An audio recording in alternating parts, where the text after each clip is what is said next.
It's Brittany, bitch. And I am back. When I wake up in the morning and the alarm gets out of warning, I don't think I'll ever make it on time. By the time I grab my books and I give myself a look, I'm at the corner just in time to see the bus fly by. It's alright, cause I'm Saved by the Bell. Hello and welcome to Saved by the Bell Boxing. Neither right, neither left, neither orthodox, neither southpaw. Just a ramrod jab coming straight down the middle, maybe possibly off Anthony Joshua tomorrow night. So, well, the weigh-ins have been done. Surprises.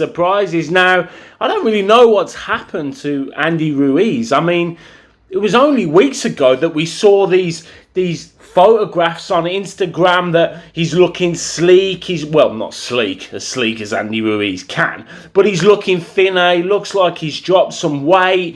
He looks like he's ready. He's trained really hard. We saw some clips of him training, do a lot of footwork, doing more cardio, and then he comes to the scales.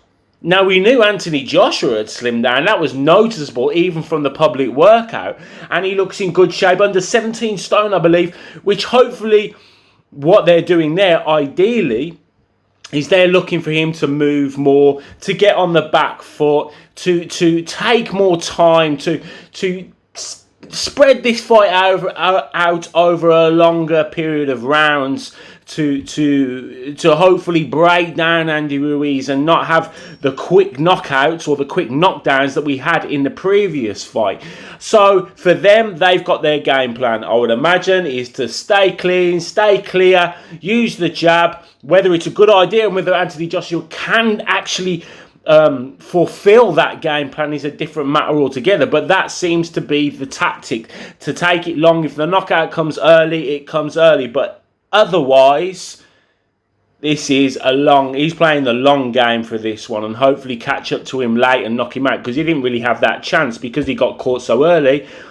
You know, he was always fighting the tide, so I think they're looking for later rounds, maybe 8th, 9th, 10th, to start putting pressure on, to use the fitness and then use that power and hopefully get rid of Andy Ruiz. Now, Andy Ruiz comes to the scale at over 20 stone. I think it's his career. No, it's not his career heaviest. His career heaviest was about 21 stone. But 20 stone, that is big. What has he been doing in camp? You know, we always knew that Andy Ruiz was not body beautiful, but we thought, well, from the Instagram pictures, from the training shots, etc., we thought he might have really thought about this one. He had a long camp. You know, he's taking this one seriously. Now, they're saying that it's because he wants extra power.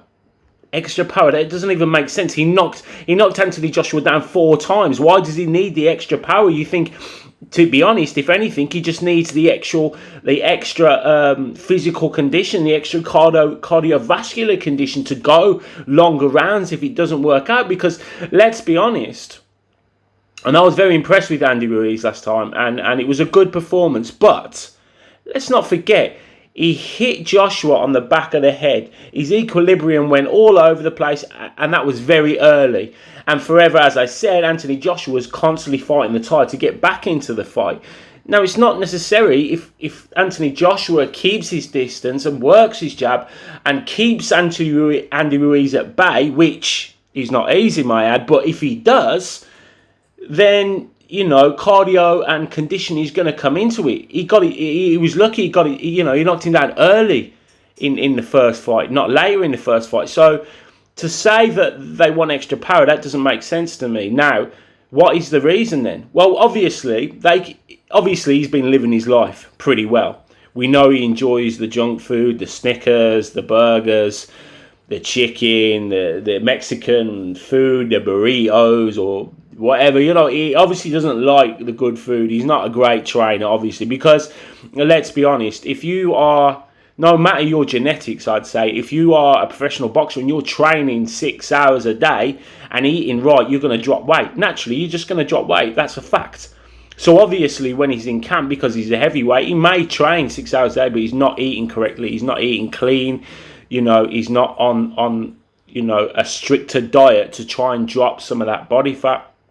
So possibly he's won the title, the fame, the fortune, and he's relaxed a little bit too much. And that is always a worry for a fighter that has something and then has everything, you know, and then it can sort of, not saying he's cocky or arrogant or anything, but it can sort of go to your head and you can relax a little bit.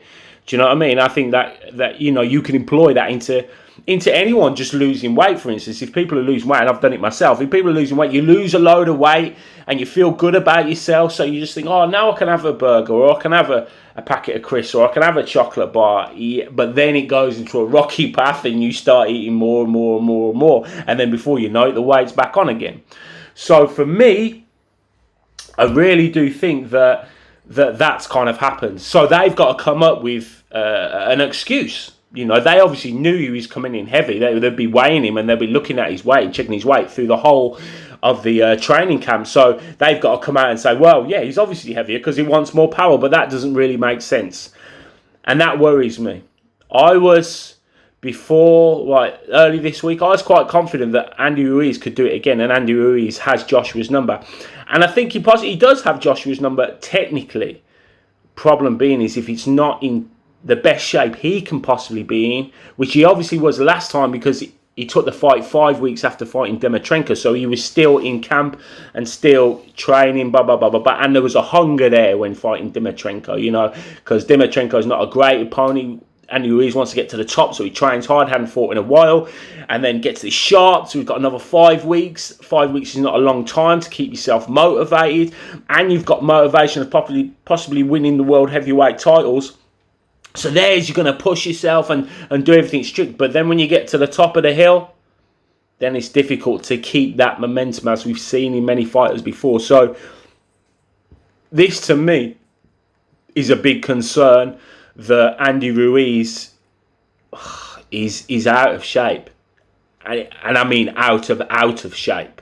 You know, it's all right, you know, they're saying when he was doing the open workouts, his hands are fast and his legs are fast. It's literally for a minute and a half, 2 minutes, you know, not getting punched back, not moving hits, not moving around the ring. And, you know, there's so many add-ons to that. I just think that I think if you're in Anthony Joshua's camp, you're thinking, yeah,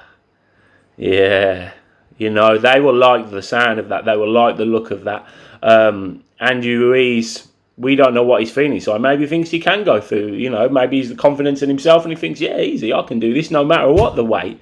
Maybe he's that confident. Maybe his team are that confident, but to use an excuse as much to say he's put the weight on for the extra power, which is obviously baloney,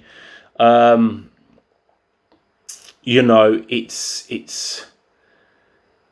a definite thing where I think that, you know, they might be worried too in that camp as well, that he hasn't possibly taken it as seriously as he could. So, you know, that has kind of, for me, pushed it towards an Anthony Joshua win now. It really has. And I know people are going to say, well, yeah, but he's always been big and da-da-da. It's not necessarily him being bigger. Well, it is, but it's not necessarily him being bigger. It's the fact that what's his mindset? For him allowing himself to get bigger and to put on that weight, that means his mindset has changed possibly. Do you know what I mean? Obviously, he was not a great trainer before, but he's really gone to an extreme this time. So that's a concern if you're you know, trying to retain the heavyweight titles. And then adding Joshua, having the fire with him possibly to come back, being slimmer, having a different game plan. It will still be an interesting fight, don't get me wrong, and do not rule Andy Ruiz out, but I think he's made it a little bit more difficult for himself than he had to. You know, 12 weeks he should have just, I don't know. To me, it's mind-blowing that you would actually come in heavier when you had such success last time. If you had success last time, you would stick to what it was. Same weight, same training, same focus, same game plan. You did what you had to do and you did it well. And it worked. So why change anything?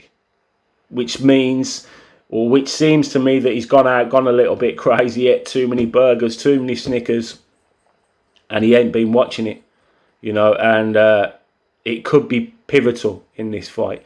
Usually I don't really go on about weight and stuff, but I think it could be pivotal. I really do.